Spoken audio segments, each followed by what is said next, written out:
We had a bargain with God. We made him a promise. We promised to have no other God but him.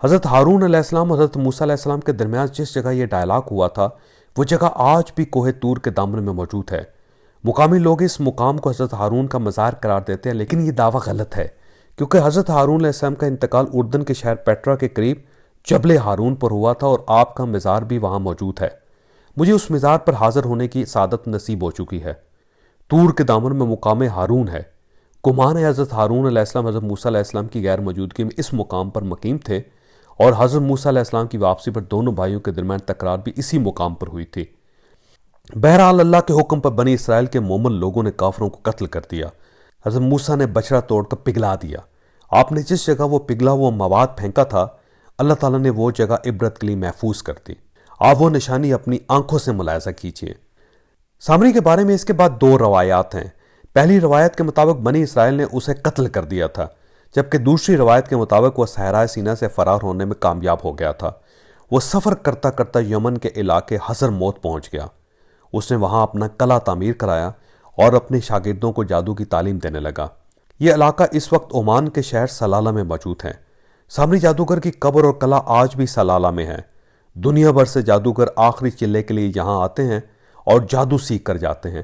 سامری جادوگر کا واقعہ حضرت موسیٰ علیہ السلام کے حیات میں بڑا اہم رول ادا کرتا ہے۔ جب حضرت موسیٰ علیہ السلام کوہ طور پر تشریف لے گئے اور اس وقت اللہ تعالیٰ نے توریت ان کے اوپر نازل کی، جب وہ وہاں سے واپس آئے تو دیکھا کہ ایک بچڑا بن گیا اور وہ آوازیں دے رہا ہے، تو وہ سامری جادوگر کے بارے میں کہا جاتا ہے کہ اس نے ایک بچڑا بنا دیا اور ان کی غیر موجودگی میں سونے کے زیورات اکٹھے کر کے اور ان کو گلا کے اس سے بچڑا بنایا۔ اور پھر کہا جاتا ہے کہ وہ کیونکہ اس کا نام بھی موسیٰ تھا سامری کا، اور وہ حضرت جبرائیل علیہ السلام کے پاؤں کو پہچانتا تھا، تو جب حضرت جبرائیل علیہ السلام وہاں وحی لے کر نازل ہوئے تھے حضرت موسیٰ علیہ السلام کے لیے، تو اس نے ان کے پاؤں کی مٹی اکٹھی کر لی تھی اور اسے بچڑے کے منہ میں دے دی، جس کے بعد بچڑے نے بولنا شروع کر دیا اور بنی اسرائیل نے پوجا کرنی شروع کر دی تھی اس بچڑے کی۔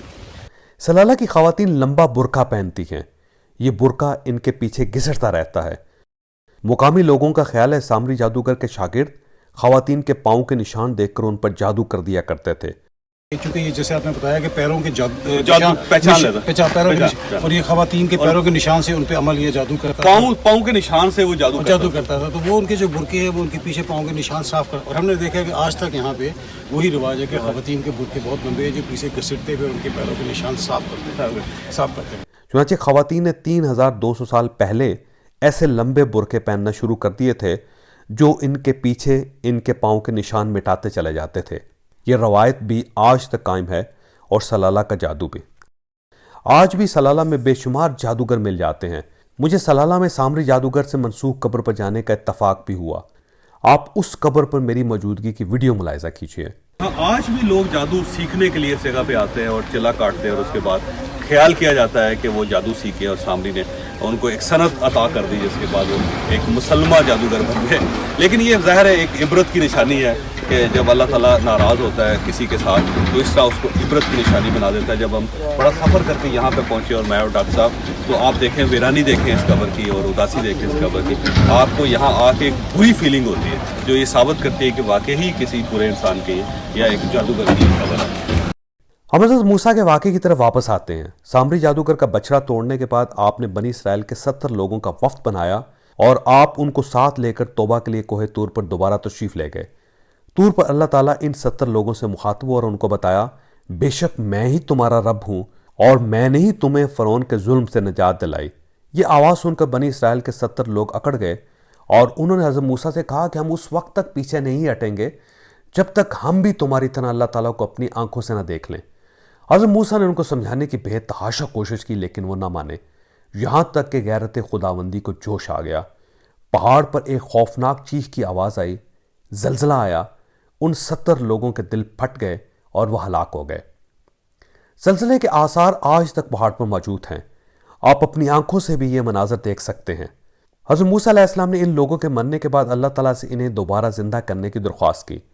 اللہ نے انہیں دوبارہ زندہ کر دیا اور وہ لوگ حضرت موسیٰ علیہ السلام کے ساتھ زندہ سلامت پہاڑ سے نیچے آ گئے۔ کوہ طور اس لحاظ سے دنیا کا واحد مقام ہے جہاں اللہ تعالیٰ نے 70 لوگوں کو مرنے کے بعد دوبارہ زندگی عنایت کی تھی۔ آپ وہ جگہ بھی اپنی کھلی آنکھوں سے ملاحظہ کیجیے۔ حضرت الیاس علیہ السلام کا غار اس جگہ سے زیادہ دور نہیں تھا۔ حضرت الیاس علیہ السلام کون تھے اور وہ یہاں کیوں تشریف لائے تھے، آپ یہ واقعہ اگلی ویڈیو میں ملاحظہ کیجیے گا۔ ہم کوہ طور سے نیچے اتر رہے تھے تو ہمیں پورے پہاڑ پر صرف ایک ایسی جگہ دکھائی دی جس پر درختوں کا جھنڈ بھی تھا، پانی بھی تھا اور سائے کے آثار بھی تھے، جبکہ باقی پورا پہاڑ بے آب و گیا تھا۔ درختوں کے اس جھنڈ میں حضرت الیاس علیہ السلام نے قیام فرمایا تھا۔ یہ درخت، یہ سایہ اور پانی کے یہ آثار حضرت الیاس علیہ السلام کا معجزہ تھے۔ بائبل حضرت الیاس کو ایلیا کے نام سے مخاطب کرتی ہے۔ اللہ تعالیٰ نے قرآن مجید میں حضرت الیاس کے بارے میں فرمایا، اور بے شک الیاس پیغمبروں میں سے ہے، جب اس نے اپنی قوم سے فرمایا کہ کیا تم ڈرتے نہیں؟ کیا بال کو پوجتے ہو اور چھوڑتے ہو سب سے اچھے پیدا کرنے والے اللہ کو، جو رب ہے تمہارا اور تمہارے اگلے باپ دادا کا؟ پھر انہوں نے اسے جھٹلایا تو وہ ضرور پکڑ میں آئیں گے۔ حضرت الیاس علیہ السلام بنی اسرائیل میں سے تھے۔ یہ حضرت ہارون کے سلسلے سے تعلق رکھتے تھے۔ آپ کی پیدائش لبنان کے شہر بالبک میں ہوئی۔ آپ نے انتقال بھی بالبک میں فرمایا تھا اور آپ کا مزار بھی وہیں ہے۔ بالبک کا پرانا نام ہیلیوپولس تھا۔ یہ یونانی نام ہے اور اس کا مطلب ہے سورج کا شہر۔ اس شہر کے لوگ سورج کی پوجا کرتے تھے۔ شہر میں سورج دیوتا کا مندر بھی تھا۔ یہ شہر آج کل شام اور لبنان کی سرحد پر واقع ہے۔ مجھے اس شہر میں بھی جانے کا اتفاق ہوا۔ یہ دمشق سے 100 کلومیٹر اور بیروت سے 80 کلومیٹر دور ہے۔ آبادی 50,000 ہے۔ لوگ خوبصورت اور خوشحال ہیں۔ یہ شہر حضرت سلیمان علیہ السلام نے ملکہ بلقیس کو حق مہر میں دے دیا تھا۔